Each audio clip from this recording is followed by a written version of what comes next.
I just have to take a quick minute to thank our sponsors, Yellow Dog Paddle, Eddie Mackin's Riff and Lips Fishing Trips, Expeditions Fly Fishing LLC, NJFishing.com. Also, all of our supporters, Mike K's Guide Service, Psycho Jigs, Lip Glue, Signal 11, Nor'easter Hardcore Apparel, FC Fish Company, Toggy Time Jigs, and the Gambler Sports Fishing. Most guys don't do it. It's like too involved almost, and it's not something that I fish a lot. I fish with a lot of people. I don't think I've ever really talked. I mean, I know our buddy Justin has definitely done it with other people before, but other than that, I don't think I've ever heard of anyone doing this. Definitely not from no boat. I've probably caught, I want to say, around 60 swords over the years doing it. That's so cool.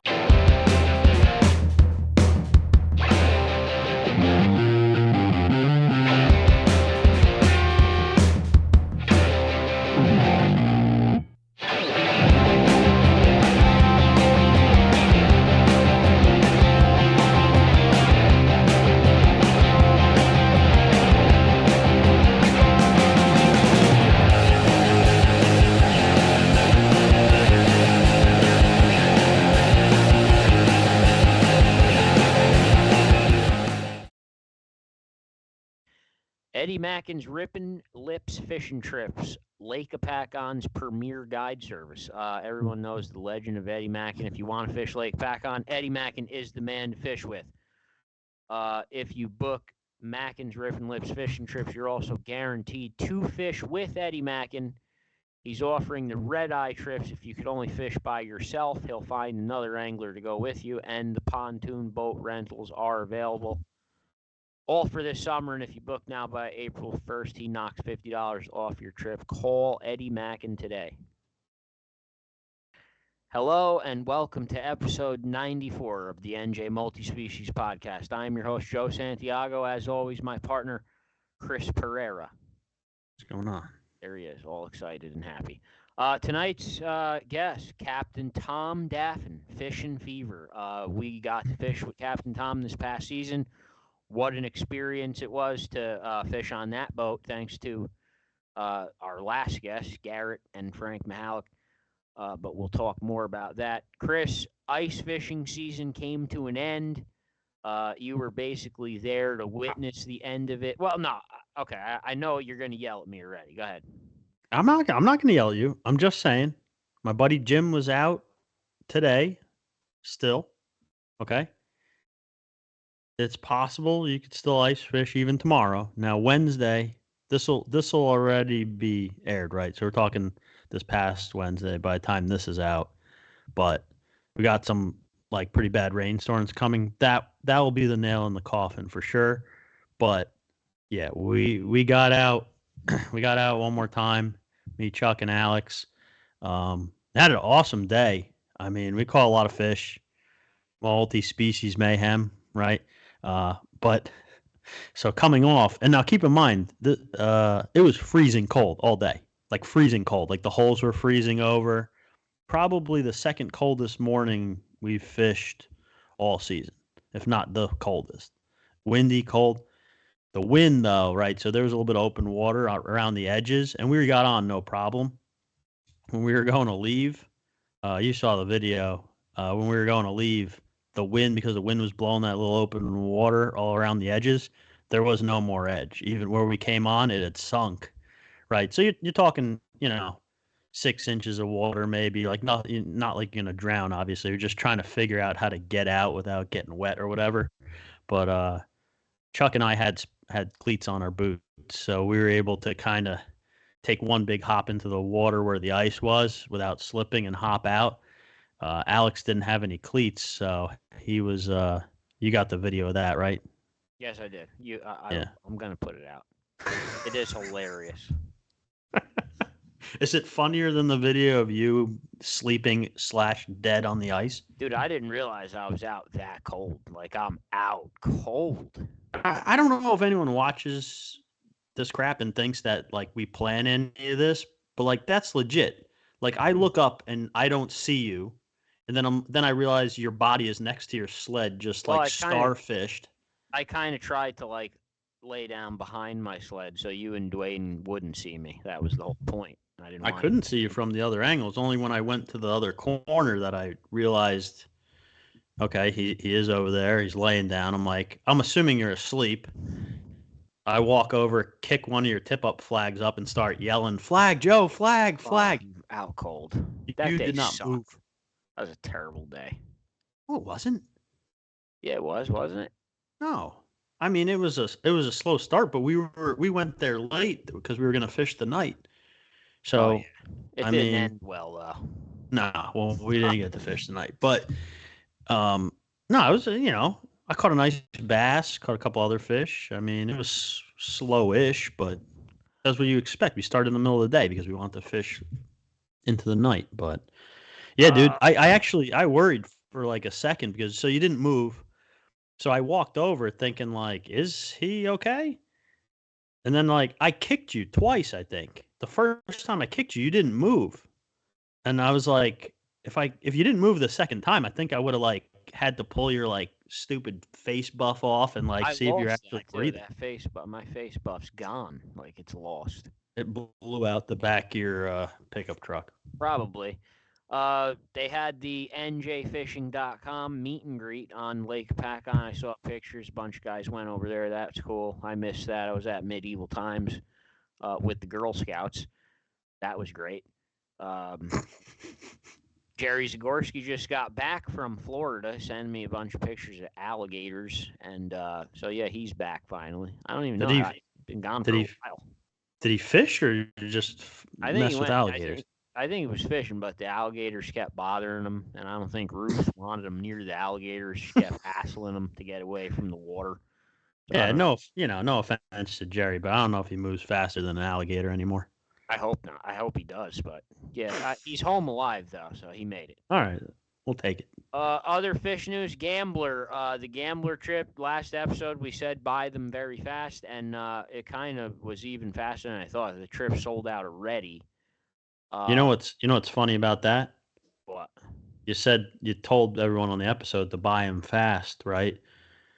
That episode didn't upload properly and didn't come out. Wasn't available for anyone to watch till Monday, today when we're recording this. So sold out. It was already sold out. Wow. So yeah, Gambler sold out really fast. We did stash a few in the couch cushion in case this happened. And even those are running thin. So if you really want to go on the Gambler, like maybe if you let us know, there might be a miracle at this point, but I don't know. There's still a chance to get on. I say we start a small, nothing crazy, but a small waiting list.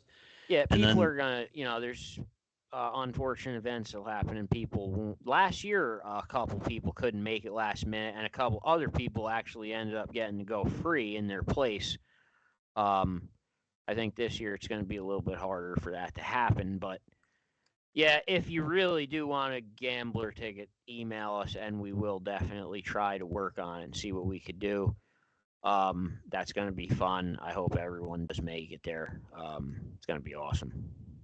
Yeah, it's just a good time. I mean, yeah, it's a good. We did it last year. It was fun. This year, the Captain Bogan gave us a little bit more spots on the boat. He gave us the whole boat, actually. So I was nervous that it wasn't actually going to sell a holiday weekend, and Chris was like, but it did. I was wrong.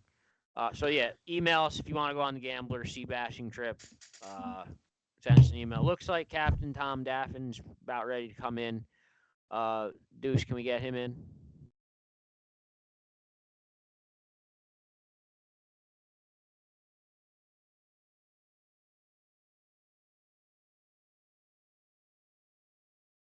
Yellow Dog Paddle offering a ton of new stuff on their webpage.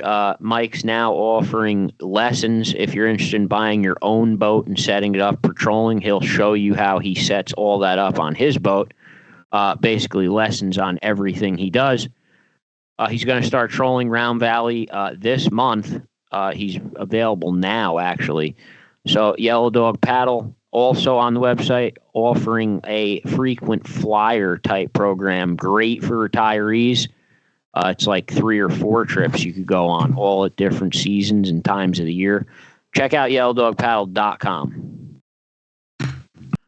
Okay, so our guest is ready to come in. Tonight we have Captain Tom Daffin, the well-known captain of the Fishing Fever 4 out of Cape May. Captain Tom, welcome to the NJ Multispecies Podcast. Thanks for having me, guys. Yeah, what's going on, Captain? How you doing? Long off season? Or? You guys are busy. Yeah, it has been. Yeah, we didn't get our trips in January like we normally do. We only got a few in, and then before that freeze, I pulled the boat out of the water and got that all done with, and started on our normal wintertime list of things to do for the boat. You guys literally got frozen in to the marina there.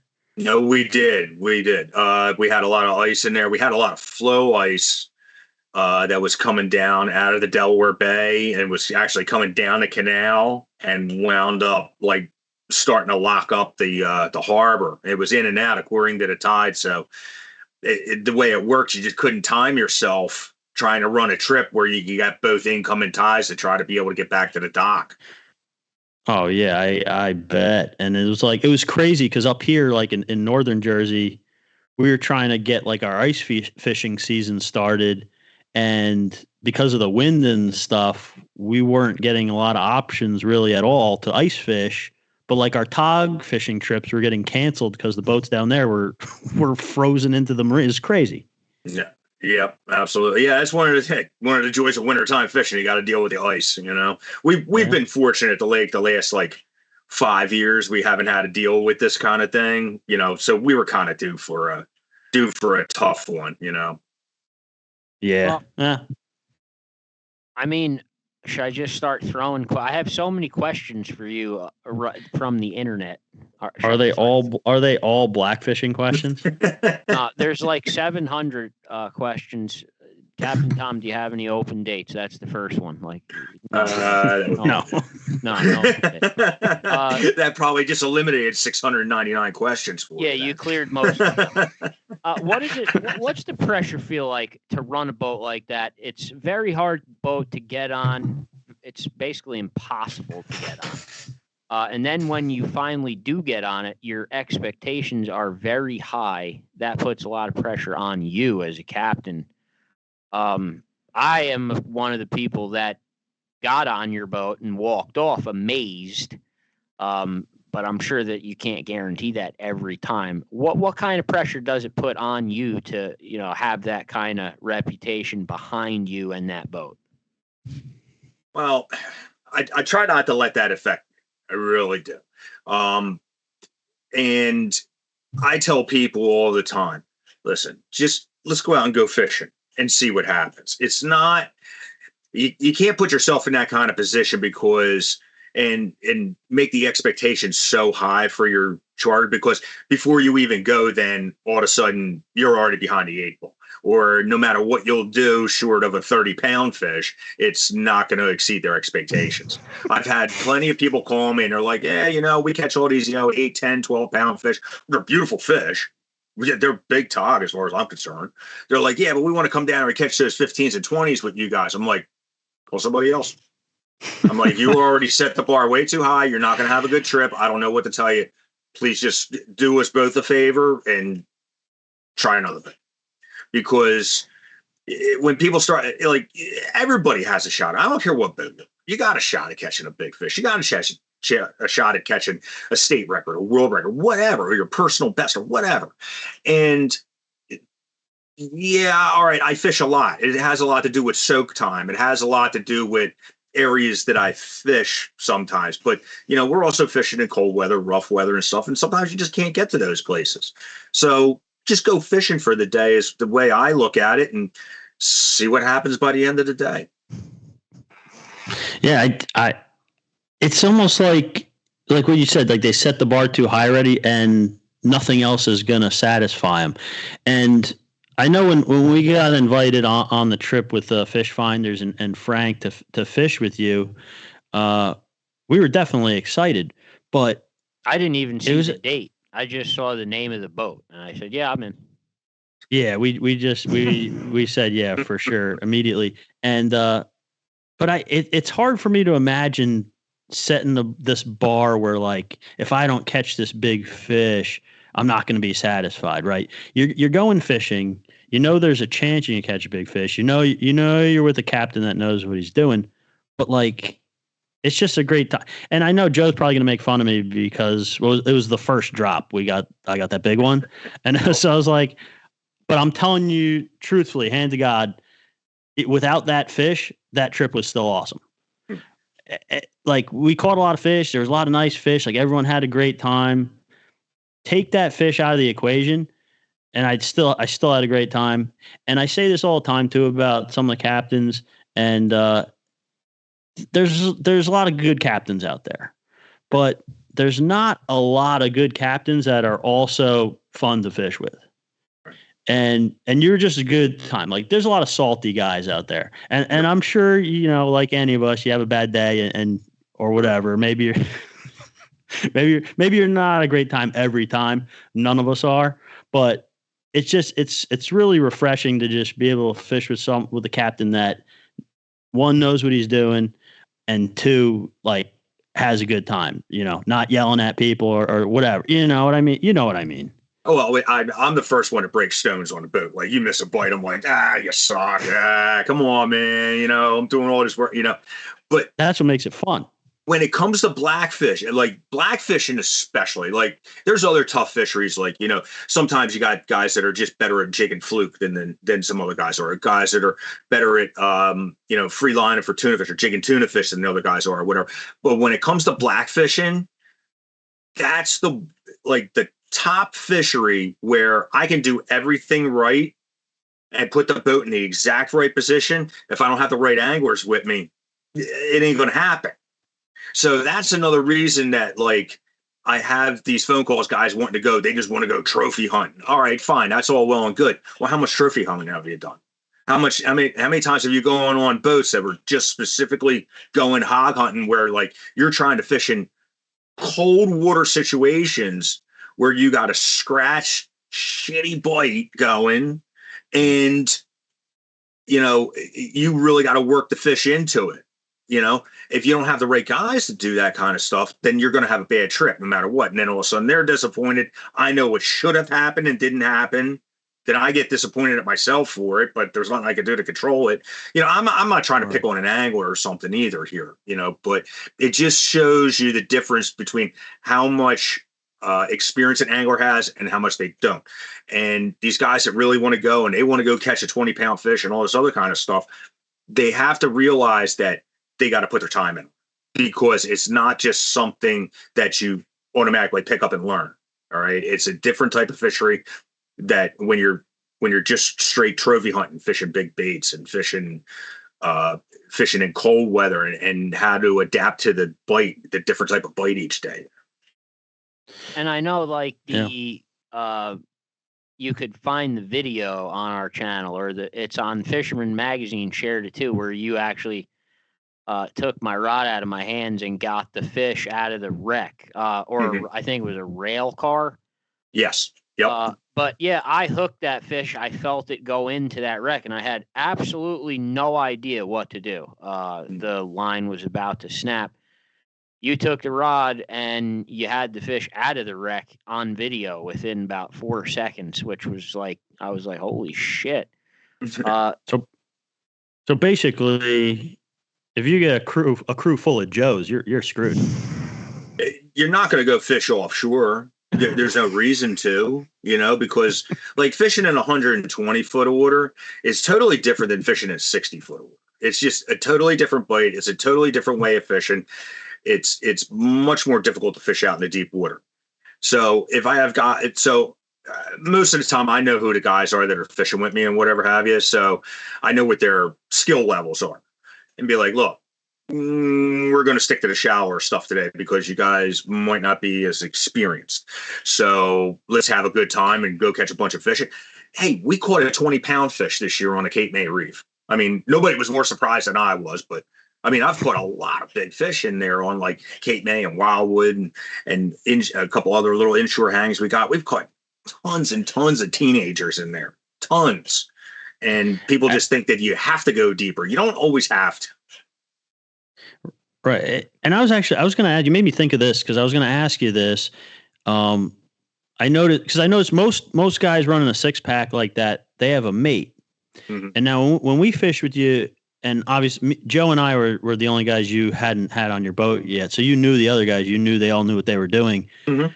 Do you always mate for yourself without a second person to mate, or do you only do that when you know you have an experienced crew of guys fishing with you that day? I do that all the time. I actually built this boat. I bought the hull and the top, and I did the whole thing myself. So I set it up so that I can do it all by myself, and I don't need a second set of hands on it. Like a lot of guys need a second set of hands for the anchors or whatever have you. I set it up just specifically so I can do it all myself. I ain't got to have nobody else help me out with anything. In the wintertime in January, Bobby Cope winds up going with me because he pulls his boat out of the water. So he winds up mating for me in January usually. And but other than that, though, and I take them more so for like a safety factor. Like you got to realize that a lot of times you're fishing cold weather, rougher water, stuff like that. And if things happen, a lot of times you're the lone ranger out there, and I want to be able to bark an order at somebody and they know how to respond to it. If something, God forbid, happens to the boat, you start, something happens. I want to be able to bark an order and it immediately happens and he knows what I'm talking about. Have a second. So that's the only time I really take anybody. Yeah, just so you have another person that knows what to do in an emergency and can. Yeah, all right. Yeah, that makes sense. It's more of a safety factor than anything. Yeah. And another unique thing that I saw on your boat was on the way in, we had to stop and catch the bait, the white crabs. Mm-hmm. You actually do that yourself. I don't know if that's like a regular thing down there, but we haven't seen that like by us that much, right, Chris? I can't think of maybe one other boat. I forget which one that I was on. Pulled a couple of traps. There was nothing in them the other time. Someone yelled at me for posting the video of you bringing your crabs. They're going to steal his crabs now. You posted his video. But yeah. Well, no, I started doing it for the sheer fact that I used to get them off of I know some comp guys and stuff, and then I knew it was only going to last a little bit because everybody else was going to find them, and he started having to up his price because of whatever. So my biggest thing is because I don't have to run around looking for bait. Like the majority of the time I would have to run to like North Jersey or even New York to go get a pretty good load of crabs because nobody sells them down here.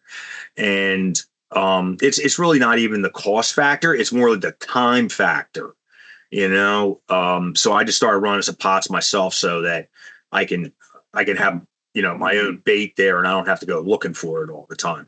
There is rules to it. I went over it with the game. Like when I first started doing it, I actually, before I put this first pot in order, I went to the game warden and I said, hey, look, I can't find nothing where any of the rules are on this. You tell me what the rules are, I'll play the game. All right. So you just let me know how I got to play everything. So, and he didn't even know. He had to go look them up and everything. He came back a couple hours later. It's like, here's what the rules are. Blah, blah, blah, blah, blah. So I just adhere to his rules exactly the way he told me. And down there, just for people that watching that have never fished down there, you only put the white crabs out on the boat. Up here, primarily green crabs is what you're going to get. And then you usually have to pay a little extra for white leggers. You don't even bother with green crabs at all. Is that because they're not there, or? No, we use green crabs, especially early on in the season. Oh, do you? Oh, absolutely. We use a lot of green crabs. Honestly, what my favorite bait is in the beginning part of the season is spider crabs. Really? I'll use spiders over whites or greens in the first week and a half of the season. No shit, dude. I've pulled one of those up and said, back when I first started doing this, I'd catch one and be like, oh, that's a crab. I'll use that as bait. And everyone told me, no, those are poison. They're like poison and nothing eats those things. You can't. I'm like, all right. And I never really looked into it. Give them to me. I'll use them all. That's crazy. I'm gonna start using them now. Something that I noticed. This is something I noticed with after I started running the pots. So I never start catching whites until Thanksgiving. So it like barely any. But you run the pots and they would be so full of spiders, like the tops would be bowing up on the pots. And you're sitting there, you're picking through 9 million crabs and catch 30 white crabs. And I was throwing them back. And one day it just dawned on me. I'm like, are you stupid or something? Like, if that's what's there, wouldn't that be what they're eating? So I saved I saved a bushel of them. Went out the next day. We're fishing inshore because it's early season. And they would, once we got them going on the spiders, I'd take like a little gem white and I threw it into one little pocket myself personally. I threw it into one pocket. I caught 4 straight keepers on spiders. I reached in there to grab another one, and I come out with this little like 2-inch across the carapace gem white. I'm like, oh yeah, I'm getting them now. I flipped that thing in there. I stood there for 10 minutes without a scratch. I'd still be standing there and never had a scratch. I pull it in, take it off, flip a spider back in there, hit the same exact spot again. And before I can even lock the reel up, the rod's already bending with a fish on it. They were just so keyed in on the spiders, it was ridiculous. That's crazy. And not to mention that for guys that are newer fishing and everything too, it's even that much better because they have a lot of cartilage to them. They're a very hardy crab. Like you could swing and miss a fish, and you still got plenty of bait to get another bite. Oh yeah, it stays on there. It stays on it really good. I can't believe I just dismissed it because some guys that one day like told me like I was crazy for it, and I just never like looked into it until he just said it now. Speaking of bait, here's an internet question from James Snyder. Why do blackfish like to eat cooked shrimp but not raw? I would love to know that answer myself. I have no idea in this world why. No idea. Is it that they don't touch it at all, or it just comes off the hook more? No, you don't get the bites. You just don't get the bites. I don't know whether it's a coloration thing. I wouldn't think that it's a texture thing because you're not even getting the bites on it. Yeah. Maybe it emits a different scent. I honestly don't know, but that is the truth, though. They don't like raw shrimp. They'll eat the cooked shrimp over. The first time I ever tried it. No kidding. The first time I ever tried it, it was New Year's Day.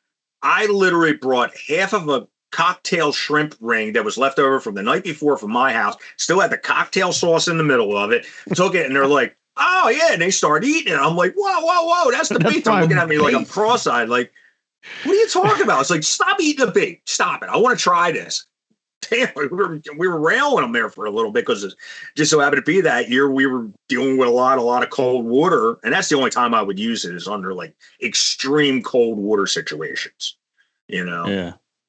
Is it kind of like the same effect of when do you use the clam? That's like early spring. I've actually never. That's a springtime thing. And more in April and everything, and they got this whole thing about their lips are tender and this that. I don't know about. But I think you can catch them in the fall too. But the problem is, though, good luck keeping all the little sea bass and all the dog sharks off of you, because now you got a soft bait down there. And they'll attack the soft bait. Everything else attacks the soft baits more so than they do the hard shell crabs. And but I don't even use clams anymore because, in all honesty, a lot of my guys that fish with me anymore, we would catch a lot more fish. Numbers wise, if we use clams inshore fishing, but you catch a lot of smaller fish on them too. Not to say you can't catch big ones. I've caught plenty of big ones on them, but guys like there's a little bit different type of bite you get with a clam versus a hard crab. And my guys are like, don't even bring clams. We don't want nothing to do with them. We won't even touch them. So I don't even buy them anymore. Makes sense. Frank Mahalik wants to ask what goes into the decision making of what spots you're going to hit from day to day. So a lot of it has to do with, first of all, it's the weather, because you're dealing with the winter time and you're dealing with rough water situations. It's all, you get, when everything's equal and you get a nice day, a lot of it has to do with water temperatures. You need to let the water temperatures come down a little bit. I think the guys that try to go out deep and fish 20 and 25 fathoms, I think they're jumping the gun way too soon. I think they go out there way too quickly. If you're going to go out there and you're going to have to murder your way through sea bass to try to get to the blackfish, you're there too soon. Not to say you can't get some blackfish bites, but I think it's too soon. So I try to follow the water temperature going offshore through the course of a fall season, where we'll start inshore, and I'll beat up that inshore area until I think I need to jump, go from 60 and then work my way out to 90 and then work my way out to 120. Over the years, a lot of the deep water stuff has gotten beaten up and it repopulates, but not very quickly. Inshore, I think the fish move around a lot more and things replenish quickly, much more quickly, should I say. Springtime fishing, that's a totally different subject. Springtime, you can fish inshore, offshore, doesn't matter. For whatever reason, whether it's because they're on their spawning run or whatever, they'll eat. Offshore, it starts to be a problem towards the end of April, where you can see you're marking the sea bass for like 2 straight weeks, but you're not having a problem with them. And once you get past let's say the 22nd-ish of April, once you get past that, it could be any day that they're just going to run you out, or you won't be able to get a bait down. All of a sudden, the water temperature comes up that extra degree or two, and it sparks them fish, and they just start annihilating everything that you put down. I've had them eat big soup crabs, like 5-inch soup crabs. Just, oh yeah, catch a 4-pound sea bass. No good to you because you got to throw it back, and you're blackfishing nonetheless. Guys don't even care about them. They're like, oh yeah, well, whatever, and they just throw it back. But Yeah, we ran into that problem up here last year towards the end of April, I think, right? We had a blackfish trip, and the biggest fish on the boat, I think, was a sea bass. Yep. Katie caught a giant sea bass. Do you have the other question? I do. Yep. You were at Steven? This guy, Stephen F., he saw you at Poveromo's seminar. Mm-hmm. He said to ask you how you make your snafu rig that you made there. Okay. The way I do it, I make a very big dropper loop, make a big dropper loop. All right. Then when you cut the tag ends, you want your tag ends to stick out about 1 foot. And what I do is I take them tag ends, and that's where I snell my hooks on about 4 fingers. Like if you were to grab it in your fish, 4 fingers wide from the dropper loop knot to the hook on both sides. Then what I do is I cut the dropper loop and use that line. Now you got a straight line coming off. So you have a dropper loop knot. The 2 tag ends have hooks on it. And once you cut that other lead, you just do a double overhand, and that's how I attach it to the leader.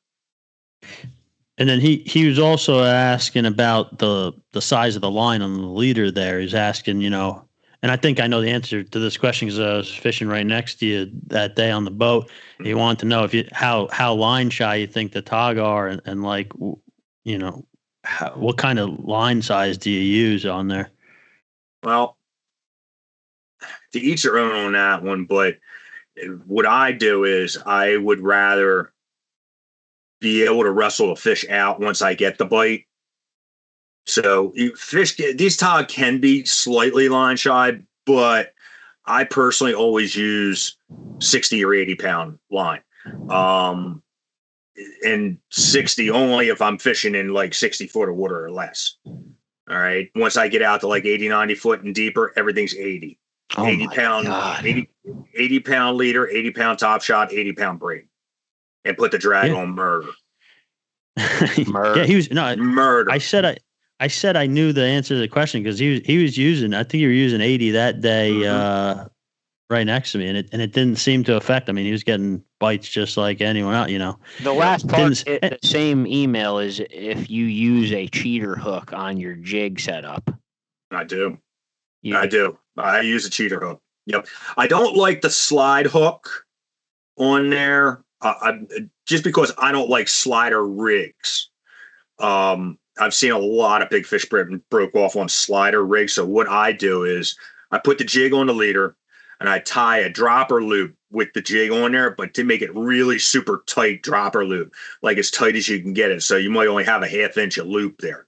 And then off that tag end, I snow a hook on there. So if you hook a fish on the trailer hook, now instead of going like down to your jig and then have a knot there and then another knot going to your other leader where the trail hook is, now you have a straight line pull on the fish. And I think you can get better hook sets that way.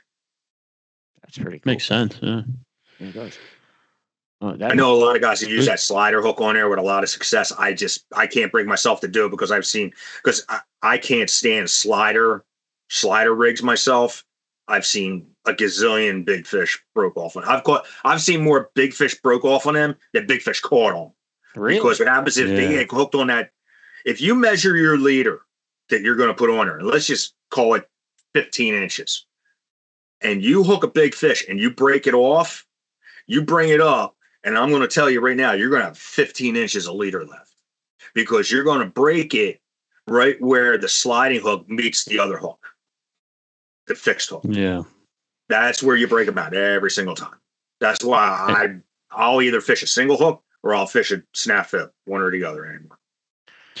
And I love using the jig and I like using the slider rig, but I have that fear. It's almost like I know that I'll probably break off a bigger fish, and I kind of just use it to catch regular size fish for like for fun. It sounds weird, I know, but the only way that'll work though, the way that it will work though, let's say you're using, let's just say 30-pound braid. If you're using 60-pound leader, you'll probably find, but if you're trying to match up, your 30-pound braid to like something closer, like 30 or 40-pound leader, yeah, I'd be definitely afraid of that. But if you're using something heavier, like 60, then I think you're fine. And I've tried putting like a bead in between so that like the hook, the bead just like, I haven't found the bead that doesn't eventually shatter, like it's just gone after fighting some regular size fish. The bead's just gone. It just breaks off. And, I don't know. I feel exactly where it's like where you said it's going to break. You feel it weakening there, and you can keep, you catch a couple of keeper size fish and you cut it back and retie it or whatever. But like you said, if you hook one of those really big ones, I know that it's not, the chances are not in your favor. I think the eye of the hook starts to open up a little bit myself. When you got a lot of pressure on a fish, I think the eye of the hook opens up like, I'm talking slightly, I mean like microscopically kind of thing, but it just gives it that chance to start to pinch on the leader, and it chafes the leader right at that spot, whether it's the knot going down to the other one or it chafes the leader itself. That's what I think it does.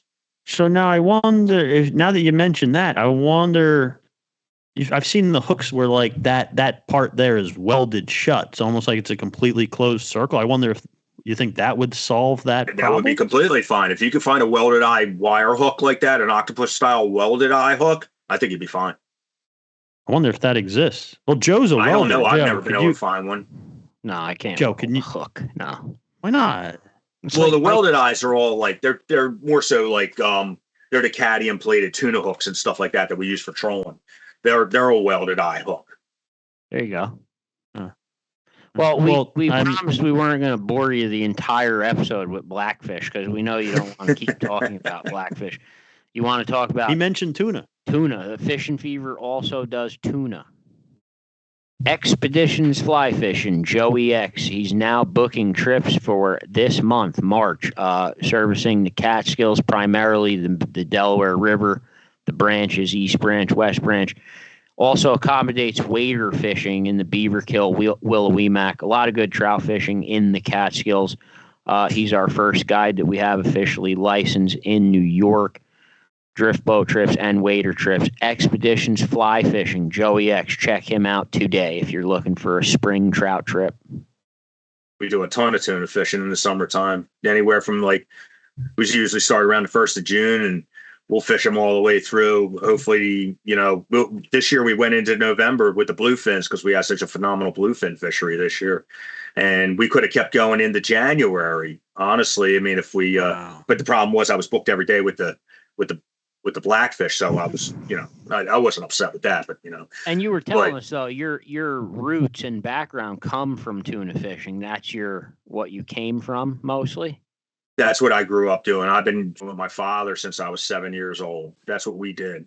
Like we started off canyon fishing in a 21-foot Mako with fuel bladders and jerry cans and all kinds of stuff. And we that's what we did. We did some bottom fishing in the fall or whatever, but not a lot. I mean, we were going tuna fishing every single chance we could, so that's what I grew up doing.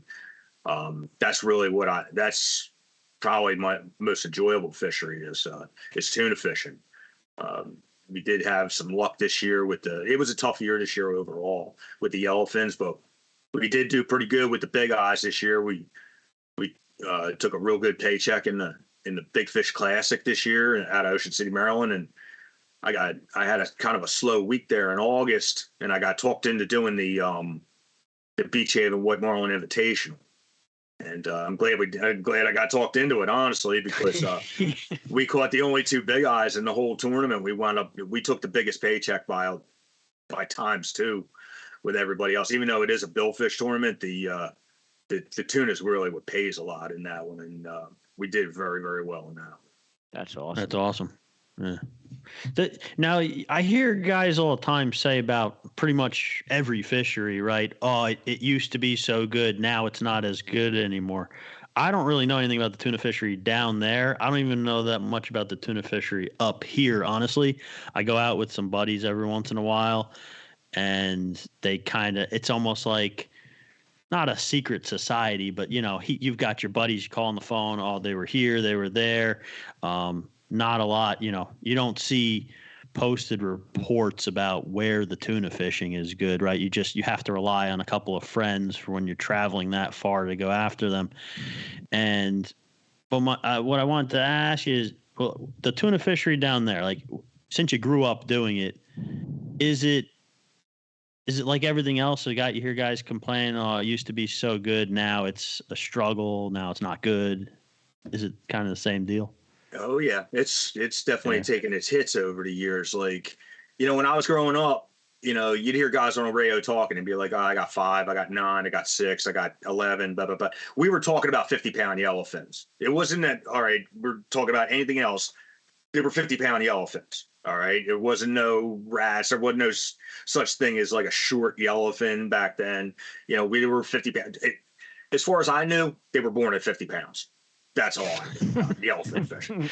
That's be great. Really the way it was. And like, then when the chunking thing, the overnight chunking thing came into play back in like the mid 80s, oh my God. It was like the first overnighter I did was on a friend's boat, my father's buddy's boat. We went overnight tuna fishing. We didn't know what the hell we were doing. We caught 25 that night. I'll bet you we broke off 50. We had like 75 bites for him. Wow. And, back then we're using 100-pound Andy pink leader, Nowadays you got to drop down to 30-pound fluorocarbon to get a bite. And we're roping them. It was ridiculous. I mean, there was guys that would come back in. And I think that was those years, that like the late 80s, early 90s, is what the time that really devastated the tuna fishery, because there was guys going out. There might be 4 guys on the boat, and they come in with 60 yellowfin on a big boat. Like it was literally that good. It was insane fishing. I mean, you just got fish swimming behind the boat the whole time. Now, over the years, technology has overrun every fishery, to be honest with you. Blackfishing's gotten overrun with the advent of trolling motors, more so than anything. I think tuna fishing's gotten overrun with now we can center up on where they're at, especially early season, because now all I got to do is look at a sat shot, look at the temperature and the chlorophyll, and if it's early season like in June or something, I know where they're at. There ain't no big question. It ain't no big secret. And if we would have had that kind of technology back in the 80s and stuff, oh my God, I couldn't even imagine what you'd catch. I remember back in the 90s, I'm with Rofs now. I use Rofs stuff all the time now. And I remember back in like the early 90s, even the late 80s and stuff, like Ross was around, and like all of us at the marina would get together because it was so expensive to get. We'd all chip money in to get the Ross report for that day. So because we're all fishing the next day kind of thing. To be like, oh yeah, that looks pretty good. Let's go there. Or you'd actually read the report or something like that. Like, well, they caught him there kind of thing. But, and then also now you have intel services. Canyon Runner is probably the biggest one. Waterproof is huge. I actually got involved with one myself and Timmy Smith from the Bodacious and Chris Ragney from the Bill Slayer. We actually have our own intel service now called a Bodacious Intel Service. And it worked out. We did it last year for the first time. It worked out pretty well. What is an intel service?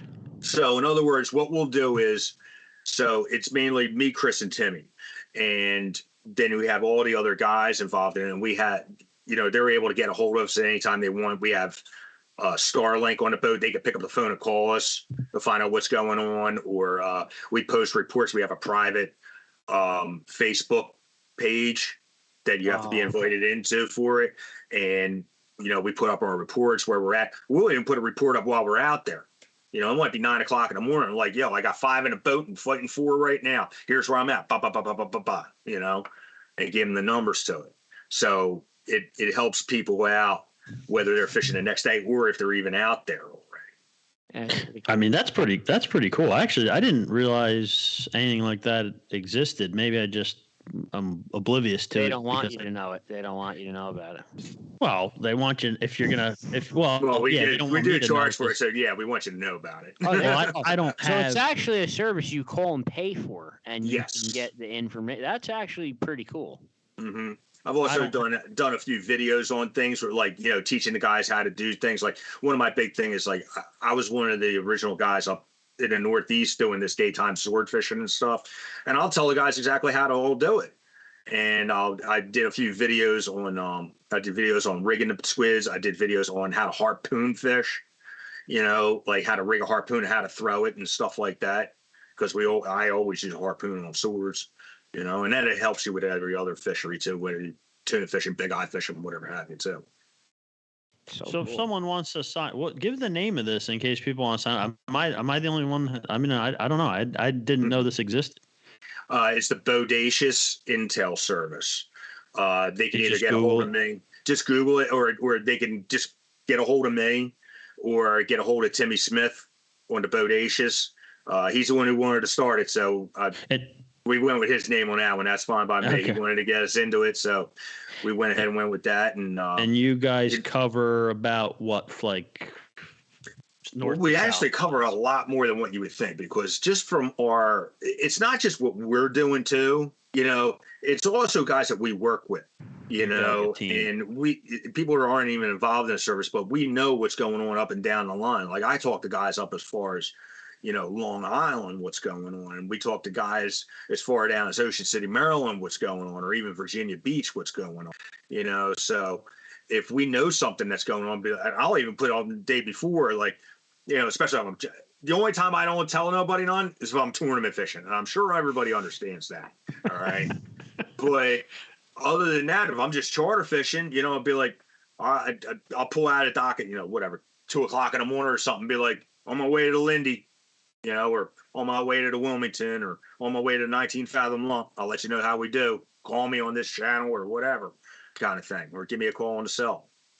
That's pretty cool. And like, what guys who don't tuna fish might not understand is that information is even more important than any other fishery, because if you can't kind of go out on a whim like, oh, I think they'll be over here, let me drive 50 miles this direction, and then just to find out the entire school that's there at that time is 50 miles north of you now, and I mean, it'll ruin your whole weekend. Well, I don't know how many times I've had it where, like, all right, we're catching them, I don't know, at the Hambone, and guys are like, yeah, I'll be out there I'm going to go to Hambone in 2 weeks. The hell are you going to go there in 2 weeks for? Just things might be off in North Jersey in 2 weeks. They might not be there late. They might not be there tomorrow. Exactly. Like, these fish move around a lot. That's why you have to have a good intel service, or just good intel or a good base of intel, what's going on, trying to track these things. Because they'll move 50 miles in a day without even batting an eye. Oh yeah, I mean, I don't. Why would you want to wait? And you know how expensive everything is. I mean, why would you want to go waste all your money just to? Yeah, listen, I enjoy fishing as much as the next guy, but I also enjoy killing something too, or catching something too. You don't have we to got tell us, dude. here, I mean, we go fishing to catch fish. I mean, we deal with all kinds of guys, like, the fucking internet. So you got guys, oh, you used live bait, that fish don't count. Oh, you fished from a boat, that fish don't count. I'm like, dude, I'm fucking out here to catch fish. I don't know what the hell you're doing. I will never take it on anybody about how they did it, what they did. The only time I ever get on anybody about anything is when we're deep drop sword fishing and guys use LPs. I don't even know. Tell them it is an electric. It don't even have a handle. You hit a button and you bring the fish up. Okay. You guys are a bunch of wusses. You're not men anymore. There's man ponds involved in it. All kinds of stuff. Like we stand up and fight a fish. Because it's sport fishing. It's not commercial fishing. No. I've seen the guys use those electric reels with the tile fish. Yeah. The tile fish. Yeah. We got a lot of guys that I tell everybody, I'm like, look, I'll take you tile fish. We run a lot of tile fish trips. Guys love doing that. They really do. Yeah. And they're like, oh, what kind of electrics you got? I was like, I ain't got electrics. Well, what do you mean? Well, you listen, feel free to bring your own electrics. I don't care. But if you're coming with me and you're using my stuff, you're going to turn the handle. That's the way it is. I'm not going out and buying 6 electric outfits for you guys. Yeah, it's not going to happen. Plus, I like fighting the fish. I don't care about cranking a fish up 900 feet myself. I've done it a million times. I could care less. I don't think it's that bad. Yeah, if I had the electric reel, right, and I had to use it or whatever, I would only use it to bring up the rig when I think I just got robbed. That's a good time to use. That's definitely acceptable. Yes. When I saw the guys using the electric reels, I couldn't believe they used it to actually reel the fish in. I thought that was the most ridiculous thing. I was like, do you have a disability? Is your arm injured? No. I'm like, then what the fuck is the point of that? A lot of the guys, they won't even hold the rod. They'll hook the fish, flip the electric on, stick it in the rod holder, and that's the end of it. And I'm like, seriously, dude, what are you doing out here, man? Like, what are you doing? Come on, man. No, that ain't right. No. Joe has never been tuna fishing. I think what do you think is the hardest fighting fish you've ever hooked and fought, Joe? Is it like a steelhead? What, like really the biggest one? Probably. Just like the biggest, hardest fighting fish you've ever. Sharks on Chuck's boat. What were they? Spinner sharks? I think they were a brown shark and a hammerhead shark. I think, yeah. Oh, but I was on the boat for a bluefin tuna, like a 500-pound one. But you didn't get to fight it. No. No one did. It just destroyed the boat instantly. Well, that's it. I mean, I never have been tuna fishing. It's one thing I've never done. I think the hardest fighting fish out there in the deep, which are like the craziest fish also, is swordfish. I'd have to give it to a swordfish. That I've never done either. They're nuts. I love sword fishing. Believe me, I love my sword fishing. I would do that 365 days a year if I could. They're nuts though, and every one of them fight differently too. That's like a very low success rate fishing though, right? Like you. Yeah, it is. So you're fishing down on the bottom or near the bottom in, let's just say 1,500 feet of water, and you're trying to detect what to do off of the rod tip twitching. And I mean, it's like a fluke bite. It's like, ding, like it barely moves. Like the guy who's running the tip rod has to stand there and go cross-eyed staring at this thing the whole time, because all of a sudden just a little ding on the rod tip. Now you have to try to figure out what to do with the fish. So it's difficult to hook them, let alone land them, because they got very soft mouths and they fight like ridiculously hard, number one. But number two, some of them are like straight up and down like a big eye kind of fight. And other ones, you're cranking like crazy trying to catch up to the fish where he's rocketing up from 1,500 feet, comes up, jumps out there 1,000 feet from the boat, and then turns around and goes right back to the bottom again. Jeez. That's crazy. I've had him do it. Is there? Look, I know nothing about this fishery, honestly, that you're talking about. Is this something that is it such a low kind of success rate thing? Like you got to go so many times to get a bite? Where do you guys do charters for this, or is it just kind of? No, I do charters for them as well. I would say your best time to go. September can be good, very good, but October is your best month, and maybe the first couple weeks of November. You're waiting for like there's always some what I want to say resident fish in the area where you can catch them in June and July and August, and I've caught them in July before, no problem. But you also have the migration starting down the line, and that's really the times that you're going to get a lot of bites. Like I think my best day, we also catch big eyes a lot of times doing it. So my best day was 4 swords and 2 big eyes for the day. Oh, I mean, that's a phenomenal day as far as I'm concerned. That's crazy. You know? But like there again too, we're hand cranking. Now, if you're using electric, so I got a pretty good time frame on these things, how we fight them and how much drag we use and everything. Once you hit 200 pounds with the fish, it takes you 100 pounds an hour. 200 pounds is 2 hours. 300 is 3 hours. 400 is 4 hours. Wow. And you can almost hit your watch by it, really. I mean, it's really pretty close. A 300 pounder will take me 3 hours. A 300 pounder on an LP, on an electric reel, will take you an hour. Wow. So I would catch that many more fish if I could get the baits back down again. I don't understand the point of going fishing to just hit this button and let the thing pull it in. Neither do I. I don't get it either. Yeah, I don't like it. Like I said, one of the other big places to fish for these things is Australia, really New Zealand. The Kiwis are really the ones who developed that daytime swordfish. I mean, they were very, very good at it. They're the ones who brought it to the United States, through Richard Stanzik down at Bloody Mary's. They're the guys who figured it out. And those guys down there, no electrics whatsoever. None. Everything's done on like a 50 YT Agra. That's what they fish. They don't even use drills to bring their stuff back up, you know. While you're sitting there with those baits that deep for swordfish, are you doing something else, or you're just swordfishing? I just swordfish usually. Once in a while, like if we drift through like a weed line or something, we've caught some Daffin doing it and stuff like that. But for the most part, the tough part is if you're like trying to chunk tunas and trying to deep drop for swords and trying to do this, trying to do that, the sword fishery is such a niche thing that it's really difficult to try to do anything else with it. And how long will you sit on a soak before you pull up and say, I got to move? At the most 45 minutes. Oh, really? It's pretty quick. Yeah, at the most. I know some guys that won't last more than 5 minutes on a drift. That's not my style. I let it go for a ways. It's according to how fast my drift is and what it looks like to me. So sometimes it might only be 20 minutes, 15 minutes.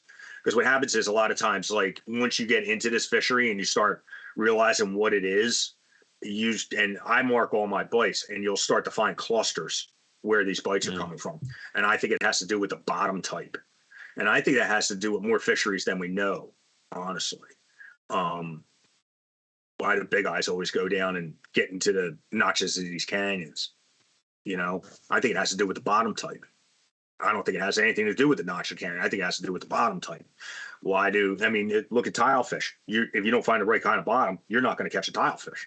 You know, what kind of bottom primarily are you dealing with out there in like 1,500 feet of water? I want to see mud bottom. And so in other words, when we drop our weights down and you go to engage it to pop it out of the mud, I want the rod to hawk all the way over and like kind of pull that weight out of the mud because the weight's torpedoing into the mud. So the reason we target those types of areas, I think, and that's where we get our bites at. Like if you have some place like feels like concrete, you don't really get a bite. So these bigger swords, when you start to see them, like as they get bigger, the ends of their bill, like the tips of their bills are broke off. There's all these little jagged notches in their bills and stuff. And that has to do with them going down in this mud. And they'll actually root around in the mud with their bills and jump the snake mackerels up out of the mud, and they'll eat them if there's not a lot of squid around. So they're actually like, they literally got their bills in the mud. And when you kill one of them, you'll actually, like, you can take a scrub brush and scrub their skin, and you'll see it clean right up. It's the mud that's coming off the fish from them being down in the bottom. That's crazy. Mm-hmm. That sounds like it. I mean, it sounds like it's one of those fisheries where you just don't hear a lot about it. A lot of guys, like most guys, don't do it. It's like too involved almost, and it's not something that I fish a lot. I fish with a lot of people. I don't think I've ever really talked. I mean, I know our buddy Justin has definitely done it with other people before, but other than that, I don't think I've ever heard of anyone doing this. Definitely not from no boat. I've probably caught, I want to say, around 60 swords over the years doing it. That's so cool. I hooked a lot more than that. I don't know. We probably hooked and lost probably another 120, 150 of them. If you had to put a number on like a ratio on the amount of times you go out sword fishing and the amount of days you don't hook anything versus any other day, where even if you hook one but lose it, or you catch one or whatever, versus not even hooking one, like what's the ratio? Like how many times you going out there and just nothing happens? Well, I mean, it does happen, but like I actually had my worst trip I've ever had sword fishing this year, and we put our whole day in. We had one bite, and the fish didn't come back to it, and I don't know why. There has been other times where we've had them on and pulled them off kind of thing, and you come in with zero. I would say, though, at least 3/4 of the time, we're coming back in with a fish. Wow. Oh, that's not bad at all. I thought when you said it was a low success rate, I think Joe said it actually, and you kind of... Well, I agree with it. It is a low success rate. I mean, I guess to him, that's low. I want to say it was probably around maybe 2018 or 2019, 2018 maybe. It was the most phenomenal fishery I had ever seen in my life. You would have never guessed in a million years. I've caught a lot. I've caught a ton of swords at night, probably 50, 60 of them over the years, actually targeting them. And I couldn't believe the amount of swordfish that were actually there. I couldn't believe it. Wow. Like there was one day we had 15 bites one day. Like It was insane. You drop and we were hooking doubles. We were pulling them off or missing them or doing whatever. But you'd have double headers like multiple times. It was crazy. And these are all. Do you ever have somebody like going blackfishing or going and you're like, listen, the tuna fishing right now is on. It's crazy. Like you got to switch. Like, do you ever do that? I had one group try to talk me into it, and I told them no, just because I just took 2 pickup trucks loads worth of stuff off the boat to get it ready for blackfish, and I didn't want to have to load it back up again for one day. Honestly. Yeah, it's Joe. I feel like if I ain't got everything with me, I'm already behind the 8 ball. I really do. So I want to have like my boat is just loaded to the teeth all summer long with everything that I need. So I just didn't want to load the thing back up again, to be honest with you. I wouldn't mind it, but I was like, oh, God, I'm going to have to dig all that stuff back out, bring it upstairs, out of the basement, load it on the boat, unload it. Forget it. Nah, Joe complains when he has to switch from, like, trolling trout on Round Valley to like, jigging crappie or something. Yeah, not the hardest thing. Captain Tom, I have to just thank you for taking the time to come on here and talk to us. We really appreciate it. It's been a pretty awesome conversation. I feel like hopefully we get to fish with you again. That sounds great. I really appreciate you having me on here, guys. I really had a good time. Really had a good time. I didn't know you did sword fishing. I was pretty sure you did tuna fishing. I feel like we could talk to you for 2 more hours, but we'll let you go, I guess. But yeah, you're welcome to come on anytime. I know obviously you're busy during the season, but in the off season, you ever want to come back on and talk about anything? You can't keep him, Chris. You can't keep him. Captain Tom, absolutely. You guys give me a call. I'll always make time for you guys. No problem there. Thank you, man. Appreciate Awesome. it. Thank you, Good luck guys. this season. Thank you. You too. Talk to you All right. soon. Take care, Capt. All right, so some pretty amazing stories there from another legendary NJ captain, Tom Daffin. Chris, who is the guest for next week?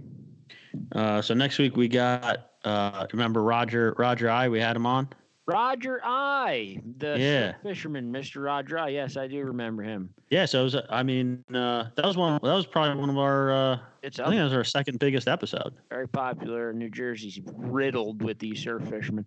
Can't get rid of them. Yeah, last time he did the surf fishing for fluke episode, and I mean It went people loved it. I couldn't believe it. I mean, it did really well. A lot of people watched it. A lot of people liked it, and Roger texted me. Was it last month or the month before? And he wanted to know if we had any room to have him back on. I said, dude, you come back on anytime you want. Like we love talking to you. Anyone can. And I can't stop thinking about swordfish now in 1,500 feet. It's all in my head now. Catch a 25 pound yellowfin tuna before, like, take baby steps, Jeff. Chuck said he's gonna drown us in tuna fish this year. I mean, he could. I mean, I'll take it. I mean, whatever. If Chuck says it's true. I really want to see. I want to see you hooked up to a tuna. I just want to see you hooked up to a tuna or some other like giant fish that just starts running like a fucking mad. I had that happen with the shark when it ran the op. That shark was over 10 feet. I mean, it was a giant shark, but I had no chance. But I mean, I saw the bluefin tuna when it took the planer board because I've been on Chuck's boat enough now, and I've seen the way that the planer boards go, even when these giant stripers hit them. But the way that this thing hit it was like nothing I ever saw.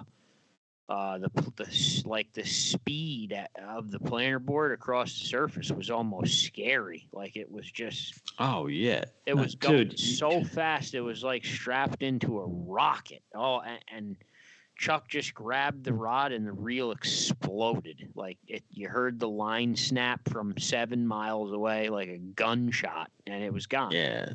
But you got to see the fish jump out of the water. It was the size of a dinner table, and it just had a tail on it that looked like it was like just made to swim forward. It just unbelievable shit.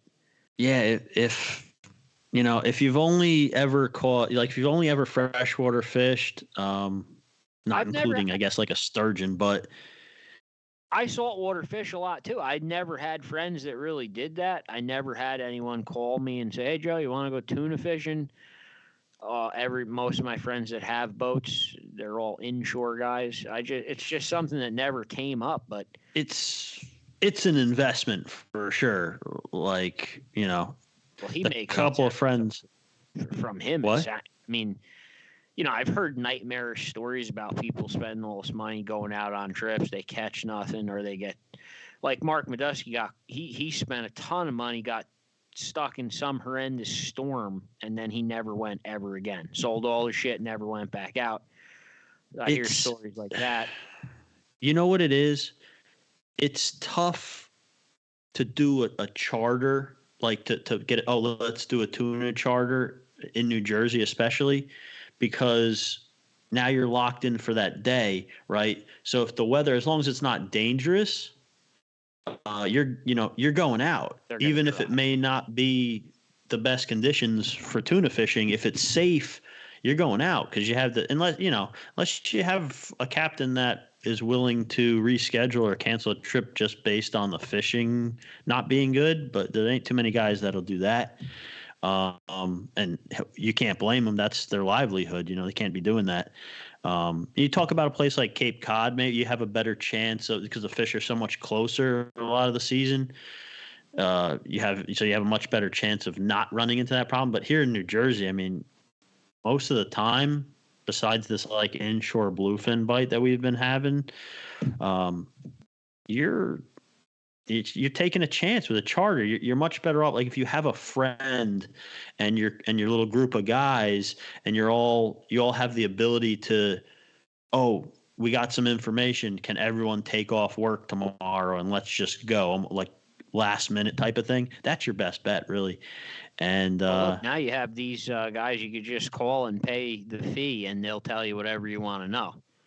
Dude, if I had a saltwater boat, like an offshore saltwater boat for tuna fishing, I would 100% be paying for that service.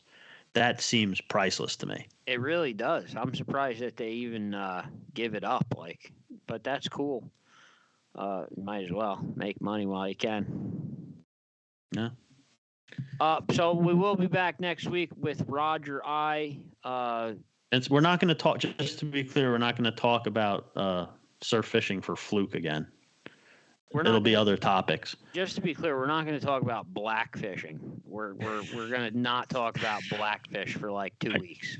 I think we're good. I don't and like, you know, when I'm making the schedule, I try to bounce around. I try to do, but I can only do so much because people have schedules too, and you know, one person can only do this day, and another person can only do this day. And I had to bump an angler from South Jersey to get Tom on because this was the only date that Tom could really do before he gets really busy again. I mean, Tog are just so cool, though. That's where, I mean, Garrett fishes for everything, but he talked Tog. And Tom fished for everything, but he talked mostly Tog. I mean, the conversation just always leads to Tog. I love him. I love Tog, but I'm not going to complain, but I'm just. A lot of people hate him. Shout out to Mike K. Mike K, he hates blackfish. Hates them. That I'll never understand. He hates blackfish. Loves sea bass. He wants me to go deep sea bass fishing in 250 feet of water, but he will not go blackfishing. I don't get it. So shout out to Mike K for hating Tog.